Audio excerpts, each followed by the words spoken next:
The Pixel People Pod. Zap, zap, zap. The pillars of rock. Flip the zap, it's odd. Rewind the future fraud. The Pixel People Pod. Yo, word 'em up. It's the Pixel People Pod. Welcome, people. Why are you looking at me like that, Jen? Don't be perpetrating. It's the Pixel People Pod.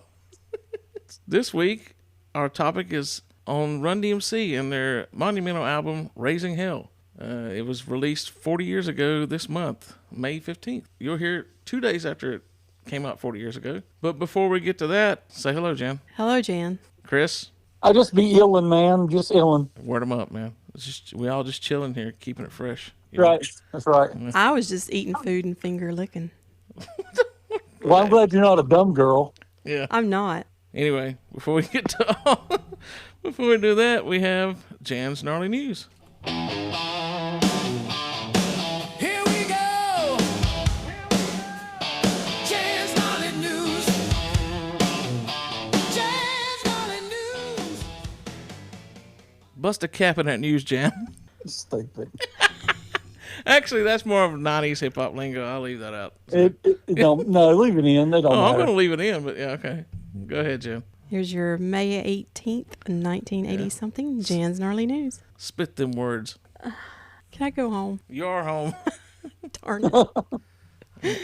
All right. May 18th, 1980 was the eruption of Mount St. Helens. That was nice. That was a big event in our lives. It was huge. Yep.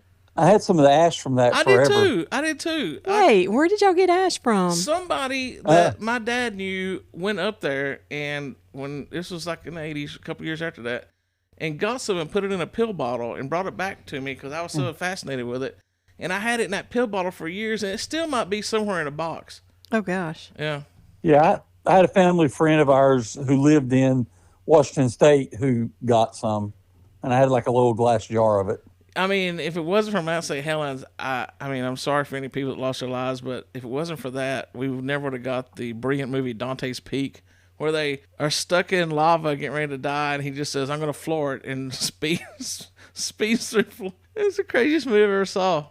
I mean, it's fun, but it is Don't not mess with James believable. Bond. Yeah. Or Don't Linda mess with Hamilton. James Bond. But he just floors it and or goes the through Terminator this woman, yeah. pouring lava, and it's like, as long as you drive fast, you'll get through it. They rescue the dog right before he died. I mean, Their tires yeah, melted, their tires but they were melted. still rolling. He plows through it. Yeah, it's a funny movie. It was a Fun. pretty good It's movie. fun movie. It's fun, but it's funny too. It's very Well, it came out unrealistic. 30 years ago. Yeah, Well, 97, so 29 years ago. Yeah. But Y'all make me feel old. but Mount St. Helens, yeah, that was a big event in any 80s child. oh yeah, yeah.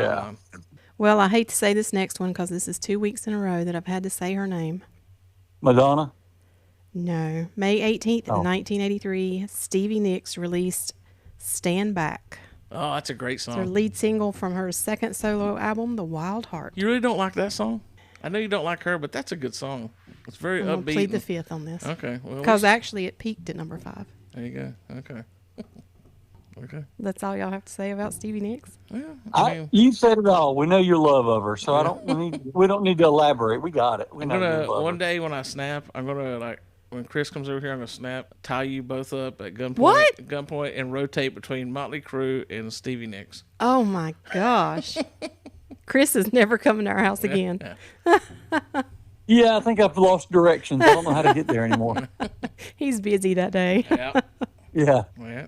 May 18th, 1984, the comedy Making the Grade premiered. Is that a TV show? No, it was a movie. Oh, It had Judd Making Nelson, the grade. Making the Grade. Judd Nelson, Okay. Carrie Scott, and Dana Olson. don't know that one. I bet you if I saw a picture of it, I'd not remember it, but I don't. It wasn't good enough to stick out in my mind. Well, it was a lot- comedy. We should rewatch it.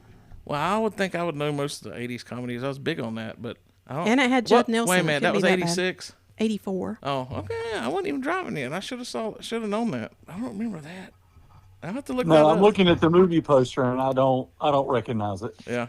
But do you see Judd Nelson on it? Yeah, he's like a cartoon character. They kind of like cartoon drew him in. Right.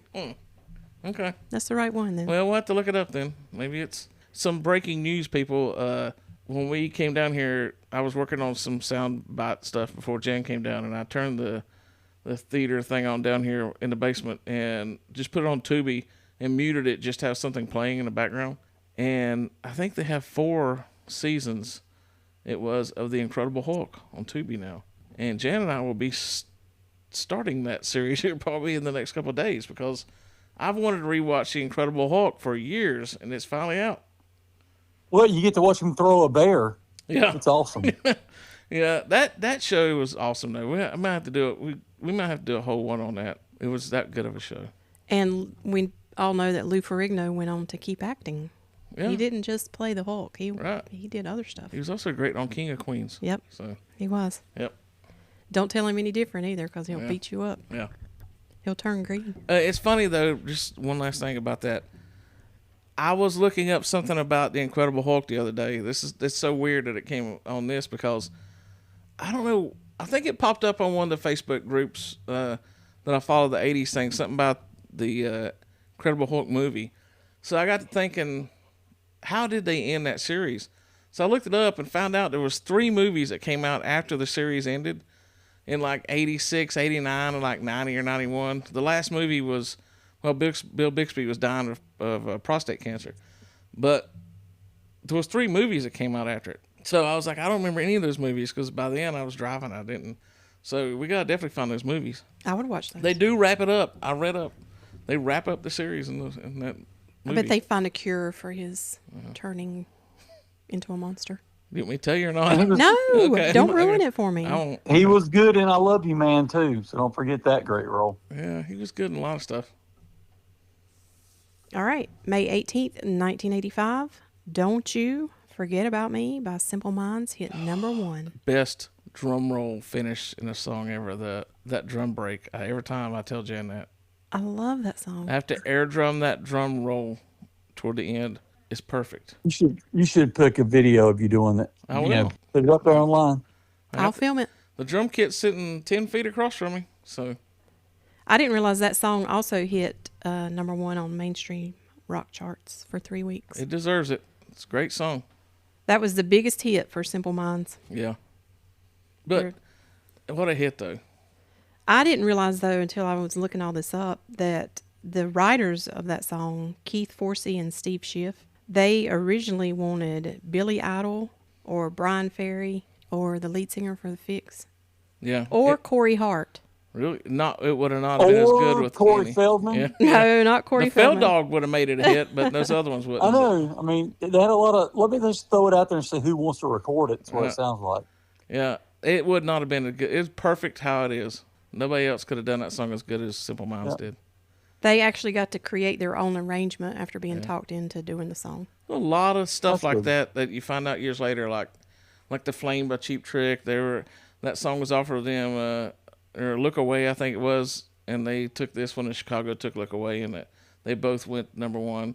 These songwriters would write songs that offered to bands, and people would turn them down, and somebody else would make a hit. It was kind of cool. You know how we talked about Phil Collins being kind of famous for putting words in as placeholders? filler words, yeah.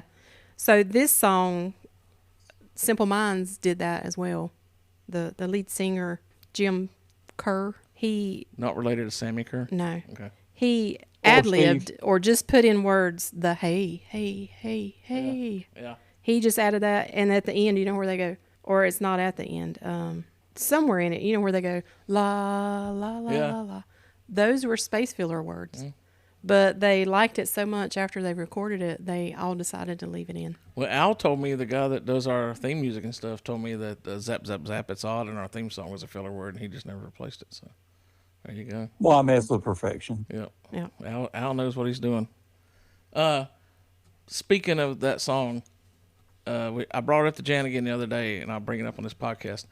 In the next few months, there'll be an episode where the Pixel people, Jan, myself, and Chris, will put out the first annual Pixel People 80 Song Hall of Fame. We're going to induct 5 songs into our 80 Song Hall of Fame. And let me say that what Greg is really saying is Greg will pick 5 songs. No, we're all Because gonna... Chris, last night, me and Greg were talking about this, And every song that I said, no, we can't do that one. No, Like we can't what? do that Which one. one did I say what we couldn't do? I said Joan Jett, I Love Rock and Roll. Yeah, but it's a cover song. It's like a 60s cover song. So he vetoed every song that I brought up. I only told you one song that I think is a lock, and that's Jesse's Girl, and I think you agree with that, right? I'm not saying... I'm letting you and know. Chris pick. No, we're all picking. We're gonna whittle it down.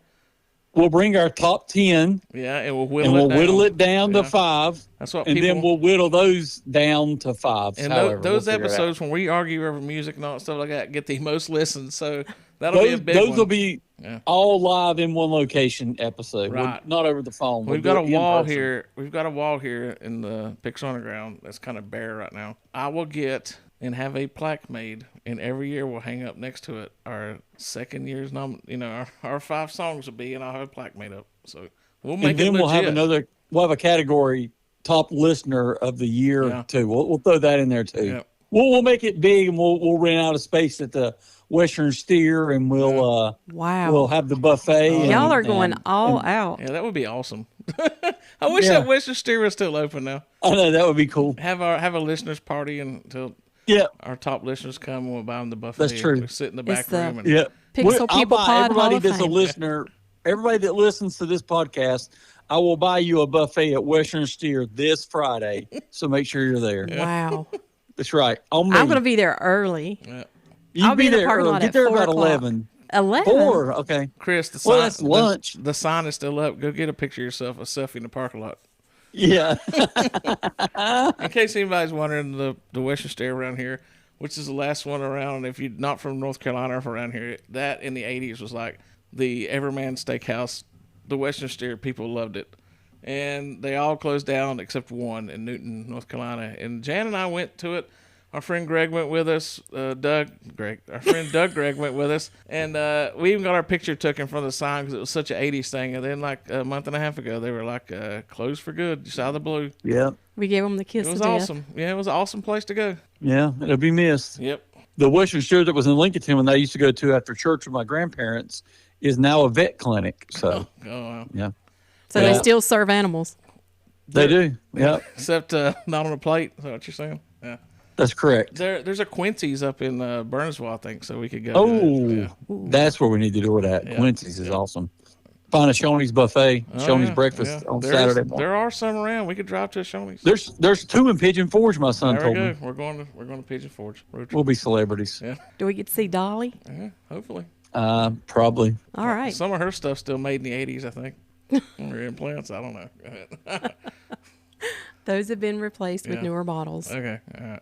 All right. May 18th, 1986, in Aberdeen, Washington, a young Kurt Cobain I was knew arrested. when you said Aberdeen, I knew it was going to be Kurt Cobain because I know everything about Kurt. Yeah.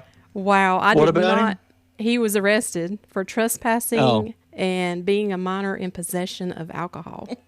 But during that No. arrest, they discovered he had an outstanding warrant for malicious mischief stemming from unpaid fines related to graffiti vandalism. All he's doing was sitting and drinking pennyroyal tea, and they grabbed him off the streets. He had It's crazy. he had already faced an alcohol-related arrest in Seattle. So his struggles with alcohol and substance abuse Yeah, were started pretty young, early. Yeah. He was definitely a big figure in my music advancement in the 90s. What a brain that guy had. Yep. He could write some good lyrics. May 18th, 1987, Kiss released their second home video, Was it Kiss? Wait a minute. Was it XXX Exposed. Exposed? Yeah. You got the X There right. was Exposed History, which is like XX History, and then there was another one. Yeah, I had them all 3 of them. Me and my cousin Wes used to watch them.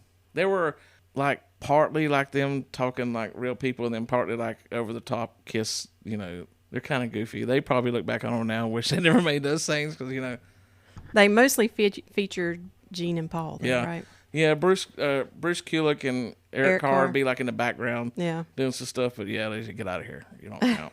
So, I think Vinnie Vincent was washing their cars in the parking lot. So. Probably.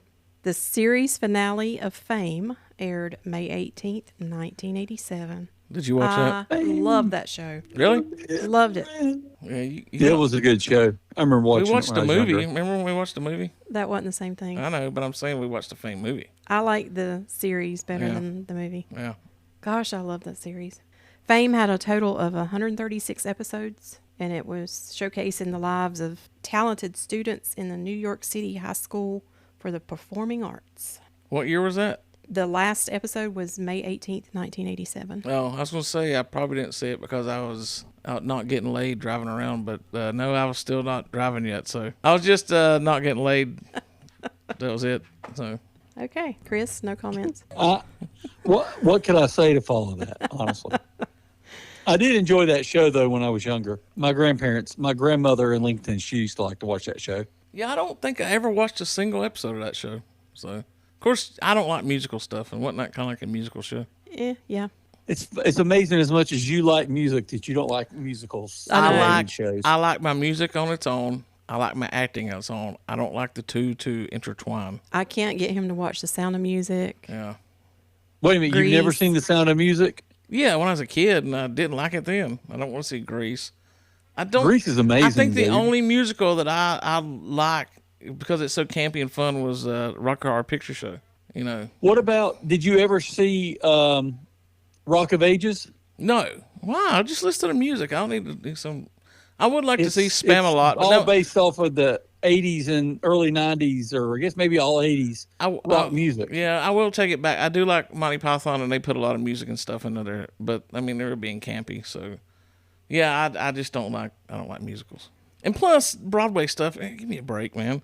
Let's write a. Oh my I'm gonna write a gosh. Broadway song right now about our podcast. Right? You know, it's the Pixel People Pod. The Pixel People Pod. We're reading on the air. Woo hoo! It's the Pixel People Pod. They just make up. They just say words and like rhyme it. Don't even rhyme it. Just sing it. It's like it's stupid. That is so not what it is. Yes, it is. Yes, it is, Jan. I will tell you, if you have an opportunity ever in your life to be in New York City, which is not really a great city anymore, New but York still, City. if you can go to Broadway Yeah. and watch a show on Broadway, your opinion will change 100%. And What? even the touring shows like they come to Charlotte and all, they have like a lot of the cast, they'll have cast members that have been on Broadway performing these shows, and you get to see that. And it's amazing. You should at least go experience at least one epic kind of I'd musical. be begging It's for a amazing. mugging about that point in time. So You be, I would so want to be Bruce Wayne's dad at that point. Just take me out. All right, moving on. The movie Cracked Up premiered May 18th, 1987. what? Never heard of it. There's a lot of 80s pop culture in there. It starred Christina Applegate, Corey Feldman, Fell dog. Woo. and Tia Carrera. Ooh.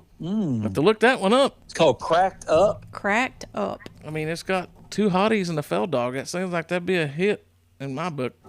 Guess what, Chris? What? See that noise that she's making? Every week I sit here with my Box Top Pod ink pen that you gifted me, That's right. and Good it job. just stopped working. Yeah. But Chris, listen to hear this. I have mine, so I'm passing it over to her. Uh-oh. I've got more. There you go. All right. You can have mine, Jan. All right, the show must go on. Is Cracked Up the Daryl Hammond story? No, that's something else. Daryl Hammond's on Saturday Night Live. Well, there's a thing called Cracked Up the Daryl Hammond story, Oh, I don't know. which Look explores up. SNL's life with childhood trauma. Oh, I saw that. well, that was You might want to later. watch that. You got to find Christina Applegate movies. Yeah. It's under those, Okay. Yeah, we'll look that up. or the Fell Dog movies. Yeah. Either one. May 18th, 1988, the original Gilligan's Island cast reunited on Fox's Late Show for a bit on there. All of them? All of them. It was the So I guess they had last gotten time. off the island by that time. Yeah, they got off the island. It was the last time all 7 actors would appear together. Yeah. Was it Ginger? Not Ginger. Ginger Lynn? No, who's the whatever the woman that played Ginger? She wasn't in the made-for-TV movie where they escaped and got off the island. They had to replace her with like another redheaded like sex pot, you know. And so they had that movie, but she did not want to be in it. And so it was all the original cast except for her. I think that was like the early '80s or something. I'd like to go back and watch that movie. I saw it on it might have been Tubi or on YouTube, but it's very bad quality. Somebody's not cleaned it up, but Well, I mean, I loved Gilligan's Island as a kid. only lasted for 3 seasons. Yeah, you know, yeah. three or Yeah. and it was such an iconic show that people still talk. I mean, I don't know if it's on TV anywhere. Yeah, it is. Like Me and Jan watched several Is it episodes. on It's MeTV? on a Roku channel, and I think it's on Pluto too. Okay, but like just like regular channels. Well, think that you've about that, got. Chris. The original Star Trek series is only on the air for 3 years. The original Batman series is only on for 3 years. A lot of our shows that are so iconic only had a short run. Yeah, but I'm just looking at something here real quick. Season 1 of that, the difference back then was there was 36 episodes in season Yeah, they had a 1. lot. Yeah, they had a lot more episodes. And there was 32 and then 30. So it was 36, 32, and 30. So they did in 3 seasons what most shows, well, back then did in 5. Now it would take a show 10 seasons to get to when that. I was binging Dallas like 10 years ago, again, like I don't know, a couple of those seasons had like 28, 29 episodes in it. And it was an hour-long show. Yeah, the first season of MASH was like that, too. Yeah, and it was like an hour-long show, and I remember thinking, like, man, most shows now are 30 minutes, and you get like 12 to 15 episodes, and that's it. Yep. Yeah, it's crazy. Yep. All right, on this next one, I'm going to talk about a song that you guys probably haven't thought about in years. I'm going to see if I'm right. Born May 18th, 1969. I know this isn't the 80s, but this person had a huge hit in the 80s. It was Martika. Do you remember Martika? No. Was she a tennis player? No. Martika Navratilova? Oh, no. No. She was the one that had the hit Toy Soldiers. Oh. Oh, God, that's a terrible song. I like that song. I like that song. I love that song. Step by step, heart to heart, Toy Soldiers. Yeah, I like that song, but it's a guilty pleasure 80s song. Did not know that was her name though. You got me. 2 more songs off of that album went to top 40. More Than You Know, and I Feel the Earth Move, which is a remake. Yeah. So You feel it under your feet. she was Gloria on Kids Incorporated. Kids Incorporated? Y'all never watched Kids Incorporated? No. Okay. I know what it is. I've never watched it, though. Okay. All right. There you have Jan's Gnarly News. Oh, gnarly! Thanks for that news, Jan. Before we get into Run DMC, let's bring up the loss of a major 80s star. The loss of Donald Gibbs, who passed away, more affectionately known as Ogre from Revenge of the Nerds. Ogre. I told Jan when I found out he died the other night, I was like, we had the entire cast still living in that show and just having fun at all these conventions in the last 6 months, and now we've lost 2 of the major stars. We lost Lewis and Ogre now. We lost. What was the other main character's name? Oh, Yeah, Lewis, and then what was the tall one that went on later to be in Top Gun? What was his name? Well, in the movie, because I know. he made it through, then he got killed in the plane crash. Yeah, that we talked about. We're talking about real deaths. How dare you? Oh, sorry. So, I showed Jan, I know it's been in the last year, a picture from a convention where all those guys got together and people were getting their pictures took with all the cast members for Revenge of the Nerds, and I said, this is a picture I would kill to be in. And I've talked over and over about going to some of these conventions to meet. I know I'm going to go one day and meet Kevin Smith. That's on my list. But whoever If I was Kevin Smith, I'd be very afraid right now. Yeah, I know. But he was great in Bloodsport. He was in a lot of stuff. And he sort of played the Ogre character as like a biker in an episode of Cheers. His name was Tiny. It was pretty funny. I always remember that. It's this Ogre. He's on Cheers. But rest in peace, Donald. Lived a good life. They said he loved the Lord and his family surrounded him, so that's a good way to go. Yeah, that's all you can ask for. Yep. That brings us to the topic of this week's podcast. It's on Run DMC and their album Raising Hell. Now, I'm the big rap fan in this podcast. Jan's not a big rap fan. She always liked the Beastie Boys, and I always got on to her. I was like, you can't just like the Beastie Boys, not like other rap. But she does like Run DMC. I do. Yeah. And I had this album. Yeah, which shocks me. It's like, why that? Why? It was rockin'. Yeah. That's why. Yeah, we'll talk about it. This album was released on May 15th, 1986. So it's the 40th year anniversary, and it was in May, so that's why I picked this one out. We had a couple. One of the ones that we discussed possibly doing was the Weird Al's first album, Weird Al. And we might do it one day, too. That would have been a fun one. But since this was 40 years, and this was released, and it was their masterpiece. I mean, now I like Tougher Than Leather, their next one, just as much as this one. but this is the one that they're known by. Rick Rubin and Russell Simmons produced it, and you can definitely tell. Okay, both of you loved the Beastie Boys' first album, right? Yes. Well, Rubin and Russell did that album too, and you can definitely tell that their hands all over both those records because they've got a lot of rocking. For a rap album, they have a lot of rocking guitar in it. It's very rock and rap fused. It was hip hop and hard rock. Yeah. All put together, Yeah. fused together. Chris, what did you think about this album when it came out? I don't honestly remember when this album came out. I wasn't massively into rap music. Really? I liked some of that kind of stuff, but it wasn't on my list. I think honestly, when you told me we were doing this album, that was the first time I listened to it from beginning to end. Really? Okay, Yeah. now you being an Aerosmith fan, I would have thought they're- you listened to they're this lucky just that- because of them.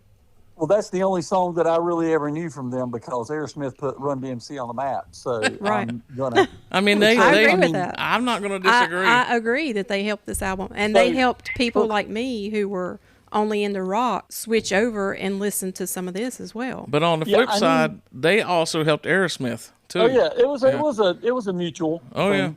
yeah. But there's 2 songs on this album that I knew, Yeah. and those are the 2 most popular songs. I didn't know anything else. What was the 2 songs besides Walk This Way? It's tricky. Really?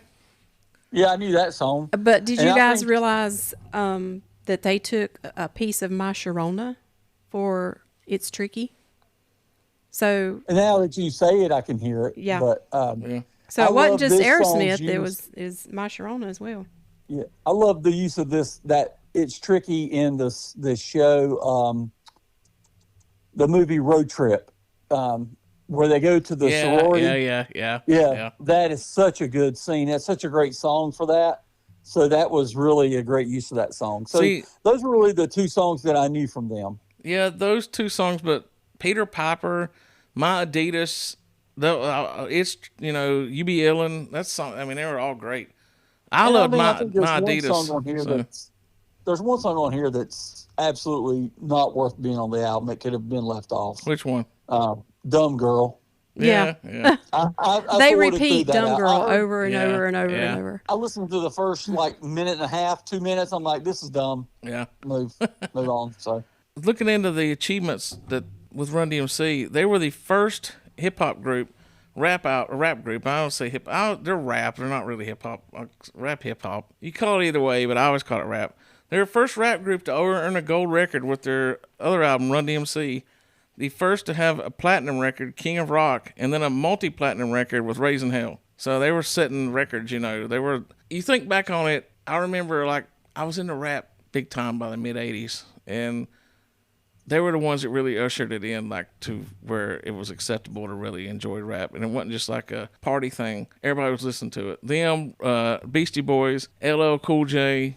That was when everybody started buying that stuff. They were the first rappers to appear on the cover of Rolling Stone magazine, and the first rap group to have their videos played in heavy rotation on MTV. And in 2009, they were only the second hip-hop act ever inducted in Rock and Roll Hall of Fame, and that was behind Grandmaster Flash and the Furious Five. So, they've set some records. Any way you look at it, Run DMC is on the Mount Rushmore of rap bands. It was the Well, they should be- 16th best album of 1986. That says a lot. they should be extremely thankful for Michael Jackson. If you listen to our episode we did on Michael Jackson, for him paving the way for black artists to be on MTV, which allowed them to be that way too. Yeah. So it all ties in together. I saw a thing about it said that they were one of the first mainstream rap groups that stripped away, as they said, the disco influences from early rap and replaced it with sparse, heavy drum machine beats and distorted guitars. Which Those is drum true. loops Yeah. and those riffs. It's true. If you was- listen to a lot of early rap stuff, it's like dance, more like dance music with just somebody rapping over it. And they definitely brought a different sound out there. Like I say, I was a big rap fan. Anything that came out back then, I was getting as far as rap goes. Plus, the song My Adidas, I went full in on Adidas because of Run DMC.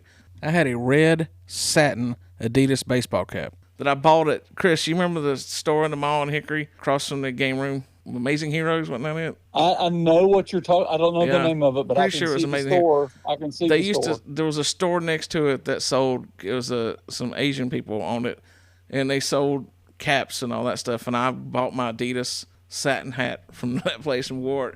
I had an Adidas windbreaker jacket that my grandparents asked for Christmas. They got for me. I wore that thing to death. Like, I think I wore it all like our junior and senior in high school. That was my jacket, man.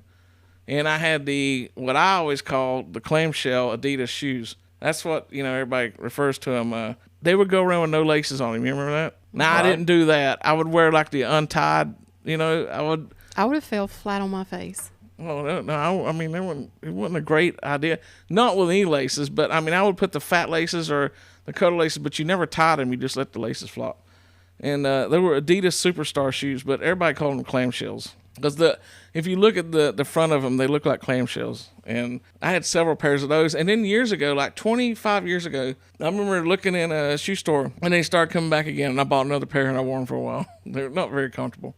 But they weren't supposed to be. They're supposed to look cool. Yeah, I mean, they had a look, man. And they sold a lot of product for Adidas. They were probably the Michael Jordan of Adidas. I'm sure they made Adidas a lot of money with their look. So Yeah, and you can still see the influence of people today. I've seen people wearing those shoes, and they have those windsuits, the tracksuit kind of look and stuff. yeah. So I mean, you're still influential today, especially with as much stuff as the 80s is so popular with a lot of people remembering back in the day that stuff coming back. Oh yeah. I think it's going to just grow even more. I think I talked about this probably 20 podcasts ago, and I mentioned it when I think we was picking our 80 songs or something, but I can remember vividly. My mom and dad never said anything about any of the music I listened to. I could have listened to the heaviest of metal. They would have just been like, he likes what he likes. But that still didn't mean my dad was going to be like, what is this garbage you listen to? I remember he came in my room one night, and I had my Run DMC Raising Hell cassette playing. And it wasn't because it was rap, it was because of the name. He picked it up and looked at it, and he goes, is this really what you're going to be listening to? Because it said Raising Hell. I was like, yeah, it's great. And he just shook his head and walked out. My mom was the same way with the Faith album. Yeah. When it says I want your sex on there. Yeah. She was not pleased I was listening to that. Y'all should have did like me and hid your music. Nah, I didn't We were have good to. people. I didn't have to though, because Mom and Dad would let me listen to he was just like, really? My Two Life Crew, Yeah. boy, that thing was hidden. Oh, well, now that, okay. Yeah, I've said that before. My mom said we were sitting one Sunday at home, and there was something on the news thing, and they were talking about that album and how, it got the explicit label and all that stuff on it. And it said, and my mom said, you don't have that record, do you? I was like, no. And she said, okay, but it was in my cassette player in my Volkswagen, like sitting 5 feet from her in the carport. Gus was like, yeah, And if your mom everybody is had that. listening, if your mom is listening to this podcast, Yeah. tell her that it was in my car, not yours. Okay, You can yeah. throw me under the bus. And also, I remember it's rap related. I went to Sky City when License to Ill Sky Beastie Boys. City. Yep, Beastie Boys came out, and bought that cassette and put it in a cassette player in Mom's car. Just come back from town, and I remember when they get to that line where it goes, "Yeah, your mom threw away your best porno mag," and Mom looked over at me like, "What are you listening to?" And I was like, "This is good stuff," So she didn't say anything, man. She didn't take it from me or anything. They never took any music from me. That's what I listened to. I was cool parents that way, Yeah. But this album though, it definitely changed the game as far as rap goes. And hey, I could talk all night about Run DMC. My first concert was a Run DMC concert, 1989. Me and Michael Hauser went to the old Charlotte Coliseum to see Run DMC and Public Enemy, and went in there as hardcore Run DMC fan and left an even more hardcore Public Enemy fan. Which one day I'll do an episode on that, and Jen probably don't want to be on that one. I'll be off on that. Yeah, episode. I'll have Michael call in and we'll talk about that. But Me and Chris will be at Western Steer that night. yeah. That's right.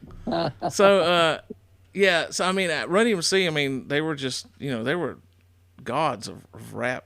Throughout the years, they've all kind of gone there. I mean, Jam Master Jay was murdered, sadly, but Reverend Run now, he had his own like shows on reality shows with his family and all that stuff. And Daryl Mack, he does stuff with rock bands and stuff now. It's they've kept the high profile. They didn't fade away like a lot of the '80s rap groups did. And they never could do it again without Jam Master Jay. But I mean, there's got to be a time at some point where those two get together and do something again, I would imagine. Because I was thinking about this when I was looking. This album only sold 3 million copies. And compared to the albums we've done, like the Joshua Tree and all these other ones, that don't sound like a lot. But as far as rap and hip hop go back there, that's a lot. A lot of people was dubbing their tapes and handing them out, you know. Plus, you don't get, that's where these guys suffer, unlike rock. You don't get classic hip hop stuff played on radio stations much. That's why I loved when I first got serious years ago. LL Cool J. Well, it wasn't LL Cool J channel then. It was I can't remember what it's called, but it was the classic rap channel on Sirius, and I used to listen to it like crazy because stuff that I had on cassette, then I'd hear it on Sirius. Like, haven't heard this in years because there's no radio station for that stuff. You don't have, and they don't tour like rock groups do, so you're not constantly pushing this out there where people want to run out and buy your albums and stuff. So, you know, these guys aren't sitting in, a lot of these hip hop groups aren't sitting in big old mansions and stuff because off of royalties and stuff. It's just not, unfortunately, it's a side effect of their music style, you know, which sucks because, you know, some of these guys really, they changed the world when it comes to music all like that. They deserve to be treated better, but, you know. Yeah, Jan, so you were into this. I mean, you like this, right? So, But it was, well, I mean, the lyrics were really, really fun. Yeah. I mean, they made rap fun to me. Yeah. But they also had a rock edge to it. yeah. And that's what I loved as well. Those, you know, all the drum loops, even the scratching and those riffs, it all just played together to make a perfect beat to listen to riding down the road. Yeah. I thought about this too.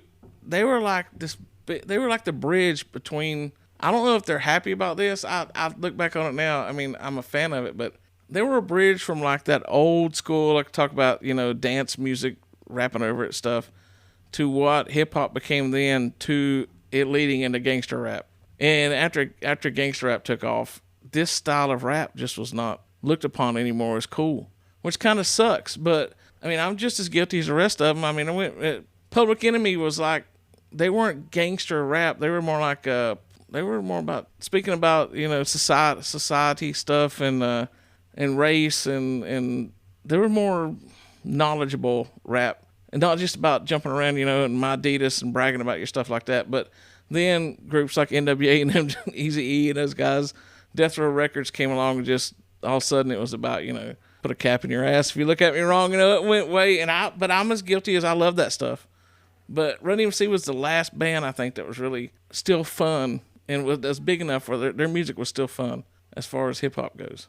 I'm an old man screaming at a cloud now, but this mumble rap and this crap's out there now. I don't know how kids. I'm not going to diss it because I told myself a long time ago that I won't diss young people's music because I didn't want to hear it when an old man talked about my music when I was a kid. But what goes for rap now is not any good. That's just my thoughts. But Chris, what do you think? You listening to new rap? Maybe the closest thing I would say that I got to listening to new rap would be, it's not rap, it's like Post Malone and stuff like that. Yeah. That stuff's there. Was that channel called Rock the Bells? No, that's what it became. Okay. Rock the Bells is when LL Cool J took the channel over. It's called LL Cool J's Rock the Bells. I just remembered that for some reason. I think it's still called that, Rock the Bells Radio. I like as I got older, I liked more of the 80s rap music. I wasn't into it at the time. It was something that I developed later. But like, I listened to this album, and the album was good overall. There was a few songs I was just like, this is okay, nothing great. But there was a couple songs that were really good on there, and I was really impressed with the overall sound of the album. I was so into listening to this album for the podcast this week. I hadn't listened to it a long time that it got me thinking I've got to pull out and listen. I might listen on the way to work tomorrow. I might even make a list tonight if there's not one on there if they don't have one. But they would have a killer greatest hits album. The only thing that pulls out in this house is the sofa. Is that really? Okay. I'm glad I've never sat on the sofa. But anyway, they would have a killer greatest hits album. If you combine all their albums and pull like the best 4 songs off each of them, that can't be touched. I revisited this album this week at work. Yeah. And I'm really good at listening. You know, I listen to whole albums Oh, yeah. while I work, and I still get my work done. It's usually rock. some old 80s country. So I was listening to this album and trying to proofread stuff, and I found myself not able to focus because I was too into the beat of this music. Yeah. And yeah, not a good album for me to listen to and get work done. I'm going to give you some Wu-Tang to listen to next week, and you'll understand why I wanted them in the Rock and Roll Hall of Fame. Okay. If you gave Run DMC another chance, you got Wu-Tang, you'll like it too. Yeah, but I originally liked Run DMC. I know, but you're going to It's originally just like... I haven't listened to them at You're work. originally going to like Wu-Tang when I make you listen to it. So I don't know if anybody's done it. I'm sure they've done it.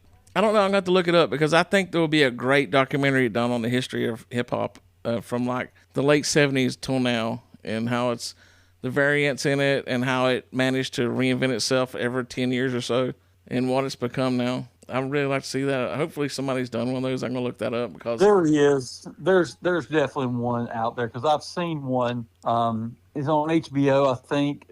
I think that's what it was on. And it was covering the late 70s, the emergence all the way through the 80s. I think even to the early 90s, the one I saw.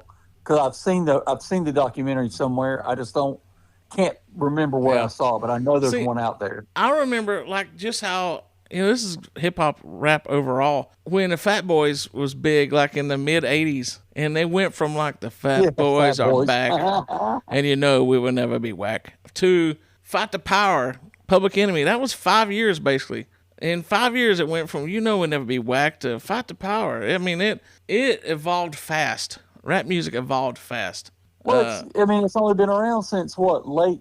I would just for around 1980. Yeah. Just or like whatever. So you're only dealing with less than 50 years of music. So yeah. It was definitely the sound. The rap sound was evolving 2 times as fast as rock music ever did. I just looked it up. There's a documentary. I guess I had Netflix at the time. Yeah. It's called Hip Hop Evolution in 2016. Okay. There's a docuseries that traces the origins and evolutions of the genre, featuring interviews with early artists. I knew there was something I'd seen out there about it. Well, that's good because that would have ended way before the mumble rap stuff started. So. Oh yeah, the mumble rap is a joke. Yeah, I doubt any mumble rap fans are listening to our podcast anyway. So. But they are, suck it up. Yeah. I love the quirky lyrics, the playful lyrics. Yeah, some of them just made you laugh. Yeah, they were fun. They were a fun band. But Holmes, you did not read. It was a can of dog food. Yeah, they were a fun band. Like I say, they took some serious stuff in their music, but they kept it lighthearted and fun. And I think that's a big thing that made people really like them. Like I say, there's even LL Cool J was kind of fun, but then he had a beef with Kool Moe Dee, and they were beefing over albums and stuff. And Run DMC wasn't really ever beefed with anybody. They just did their own thing. But that definitely their sound. I mean, their sound, the lyrics and the bass are those 3 guys. But I think that working with Reuben, yeah, and Russell Simmons, and having that Beastie Boys thing and them looking at a sound they wanted really helped them out a lot. So we should try to think about other rap groups that could have benefited by those guys. Rick Rubin, he's an anomaly though. It's weird. You hear about how he shaped somebody in some group or something, and then you'll find out some others where he's took credit for something. They say, oh, he just laid on the couch and nodded his head and said, yeah, okay, and put his name on the record. So you don't really know what he's had his hand in, but you can kind of tell. I mean, he would be a good one to do a podcast on one day, just on the stuff that he was involved with, music-wise. Well, you've cemented your legacy when you can lay on the sofa and shake your head and be like, yeah, and people are like, oh, Rick Rubin did this. It's got to be great. I mean, he was so well established at that point. Well, just what he was doing. I've said it before, but the Rick Rubin thing, not to start turning this toward him, but Rick Rubin produced and did with Andrew Dice Clay the greatest comedy of all time, The Day the Laughter Died. And that was Rick Rubin's idea. Let's go record you at 2 a.m. at Goodnights at Dangerfields, just working on some material. Let him know what a real comic is like when he's working on material, and it's the funniest damn thing I ever heard in my life. I mean, Michael, my buddy Michael, he listened. We passed that cassette around. I love it. I miss the comedy on Spotify, man. They got to bring it back. But anyway, get a good discussion on this. I mean, this is something I don't know if kids today could listen to it and appreciate it as good as we do, just because of how, like I say, rap does evolve so fast. To me, it still holds up. I listen to it, and it sounded good in the car. Well, it sounded so good in my office that I couldn't get my work done. Yeah. That's about the only rap I can listen to at work. Somebody walked in the office and said, "Is this Kentucky Fried?" Run DMC is probably about the only band I can listen to at work in my office, rap band, without my door closed and without turning it up too loud, because everything else I listen to would get me thrown. Just to tell this story, my ringtone on my phone right now is NWA 100 Miles and Running. And if I don't answer it within like 25 seconds, there's going to be a loud F-bomb. So we had a 4-year-old granddaughter here the other night, and I get a phone call, and my phone's in my pocket. And Jan's looking at me like, because she stood there in front of me. I was like, no, I reached my pocket and hit, answer the phone real fast. So, yeah, I might have to change that back to something else. Yeah, I leave my ringtone on silent at work while I'm at work because I have a Incubus 6 Sad Little World as my ringtone. Yeah. And it's just so loud to where it comes in. It's just like boom. And I'm like, oh crap. And I even have it on like the low where I can barely hear it. The ringtone still is super loud. Well, I think it was a good discussion on this album. It's if you can get Jan, who's not a big rap hip hop fan, to appreciate a rap album, it's good. I just think, Raising Hell really is a masterpiece, and it's as strong today as it was decades ago. It was by the way, it was the first rap album to be nominated for a Grammy, and the first to ever crack the top 10 on the Billboard 200. So that's something. I mean, it's a good album. It's just really not my style of music. Still, it was enjoyable for the hour or whatever it was I listened to it was on. Yeah, I've changed our description for these podcasts, by the way, for the last couple ones, the movie and this. It's no longer a Pixel People Pod movie review or album review. It's movie talk and album talk, because Oh, nice. I was like, we're not reviewing anything. Is it coffee talk? Coffee talk? Yeah, Linda Richmond. Yeah, we're not gonna rate these things. It's stupid to rate albums and rate movies. If you like it, you like it. You don't. So yeah, this was our first rap album talk. So that was a good one. I'm sure here the next year, the next one we're gonna do, I'll go ahead and say the next rap album we do is gonna be License to Ill, Beastie Boys, because that one. Yeah, I mean, that one holds up. Every song on that holds up to this day. Chris, are you a fan of that one? I would have to listen to it again. I know. I'm pretty sure I know that album. Chris, well, you know every song on that album. That's what I'm saying. I know it, but I can't. I mean, I don't. I mean, I know it because it's been around for 40 years. Yep. I mean, we know this stuff. It's been in our lives that long. Yep. It's just like I said. I think on my phone, in my music, if you categorize that out, rap music is the least amount of space on my phone. All right, well, that'll do it on this talk this week, and I saw a great quote. We were going to discuss, we had some Dale Earnhardt stuff this week, and Jan, what did you say this podcast will be on? Raising Hell and Praising Dale. That's right. But we'll do that next week. So, but anyway. You can never not talk about, you can always talk about Dale. Yeah. You always got good going on there.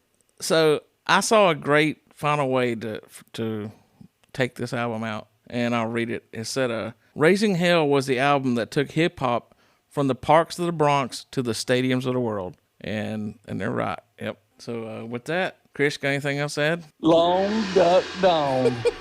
Jan? This is Jam Master Jan saying shine on. The Pixel People Pod. Zap, zap, zap, it's on. Rewind the future fraud. The Pixel People Pod. Oh, yeah. So anyway, David Hare, his first car was... Thank you for coming to our podcast.